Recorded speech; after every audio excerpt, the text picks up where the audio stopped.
তো গাইজ এতিয়া গৈ আছোঁ আমি থিয়েটাৰ সূৰ্য আৰু সূৰ্যত আজি নাটক আছে মোৰ চকুলো একাপ চাহ আৰু নাটকখন বহুত চাবলগীয়া কাৰণ চবেই গমে পায় গানটোৰ নামে হৈছে টিকটক টিকটক তো এতিয়া বলক নাটক চাব যাওঁ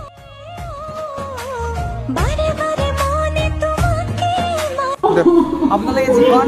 নাটক চাবলৈ হেঁপাহ ৰৈ থাকে মোৰ চকুলো একাপ চাহ টিকটক টিকটক আৰু আমাৰ ছাৰে মিউজিক কৰিছে